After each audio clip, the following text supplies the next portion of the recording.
Hello and welcome.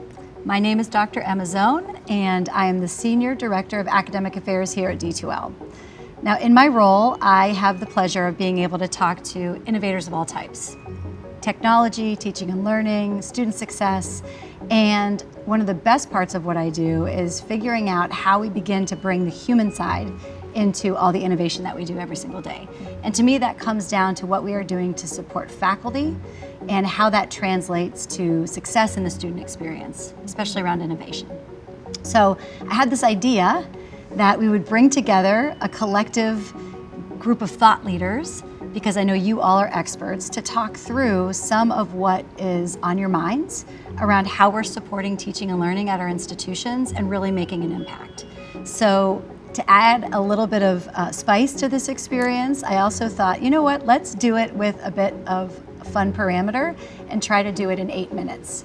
So I will pose a question to you that we will chat about, but before we do that, I would love to have quick introductions of who you are and tell us, where you're from and what your role is. I'm Dawn Macaulay. I'm the Dean of Innovative Learning at Humber College, the Institute of Technology and Advanced Learning, here in Toronto, just in North Etobicoke. So glad to be here. Thanks for coming. Hi, Melanie Elliott. I'm the Manager of Educational Technologies at Brock University in St. Catharines in Niagara, Ontario. Thank you. My name is Paul Gebb. I'm the Director of the Center for Excellence in Teaching and Learning and Online Learning at Oklahoma City University. And we house everything from faculty development through the design process within our center. Awesome. Well, you can see why I invited this group to come, because this topic is probably near and dear to your hearts and something you're doing every single day. Okay, so here's the challenge that we're going to talk about in these very quick few minutes. We know that faculty have so much on their plates. It's just a fact, and we hear a lot about faculty burnout and wellness. But we also know there's a continuous drive for continuous improvement and improving our teaching and learning processes and innovation. So I would love to know how you are balancing that. How are you bringing to the table some initiatives, some examples of ways that you're supporting faculty in innovative practice, but also keeping in mind that they have a lot going on as well. Sound good? All right, so let's start the clock. Who wants to start? Well, I'll go. Okay. So there are a couple of things that we're doing. One is focusing on micro-credentialing faculty development offerings. So they're smaller, they're less intense, and there's more variety of things that people can take to focus on something that's important for them. Yes. And I think that is a way to try to engage more broadly with people into something that they think is important to them. So that's one. Yeah, that's great. So very consumable. Yes. And sort of short and relevant, I heard you say. Something that's important to them. Yeah.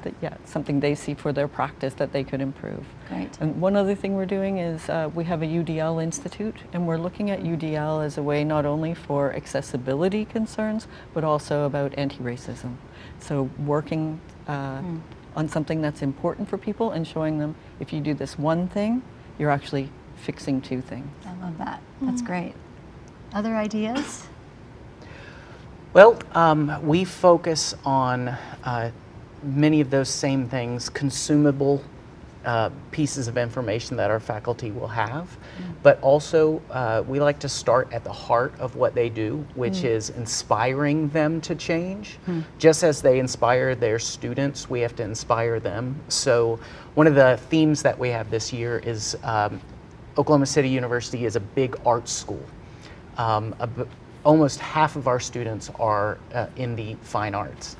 And so one of our themes this year is, how do you demonstrate your artistry? And so we're speaking to them to figure out, as a teacher, how are you demonstrating to get better? How are you improving what you do and inspiring others, just as you try to inspire the students you teach? I love that. And so there's items all around that theme then, in terms of offerings and... Yes, so themes, I like to think of faculty development almost as appetizers. To wet their whistle, and you need to make sure that you continue to get them to come back, because it's more about expanding the learning horizon of faculty development and improvement rather than keeping it as just one event that happens and then you never have to come back, right? Right. And I could see that, in talking about the thematic piece and some of the joy around that artistry, and then the micro-credentials, being cognizant of time demands. That is part of what also helps to solve that problem of, we know that you have a lot on your plates, but we also know that this development and professional learning and being a learning organization is critically important to everything we do at the institution. So that's a great way to kind of weave that together. Yeah, the time stuff is so challenging. I think one of the ways we're trying to tackle that is by offering multi-modalities of things. So trying to encourage them to sort of like learn from each other, faculty, but also still always offering that one-on-one consultation with our teaching and learning center.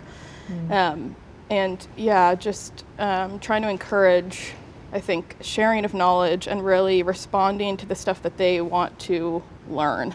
So lately we've been trying to not make assumptions about the types of programs we offer and instead like surveying them, like what do you really want to hear? We think we often know, and then when you ask questions it can be surprising what you learn. Yeah, so true, right? That initial feedback to inform programming, ongoing feedback. I love the part about not making assumptions, because I think we sometimes then lose sight of what could be because we're maybe dismissing things that might be very important.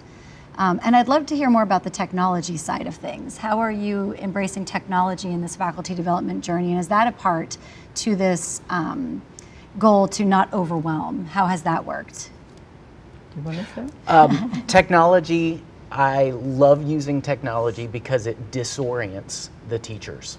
And it's that disorienting moment that leads to the learning. So they're not afraid to ask for help at those moments.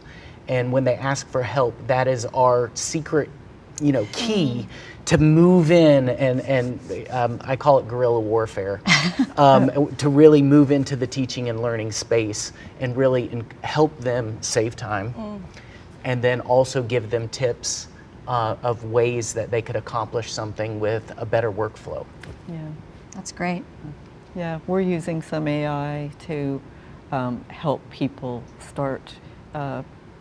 Here's a way that you can achieve a UDL outcome without having to start from scratch. You start with what you've got, and you can take it to the next step, right? Provide a few alternatives. Right. And it's not an overwhelming ask of you. It's now just check it, make sure that it works. Right. So, but Yeah, and people still- are still afraid a little bit though. Sure, but still empowering them to then have that agency in the process. Yes, we can't be the ones to do it or to tell them this is what you have to do, right? Right. But here's a way. Right. Love that. Yeah.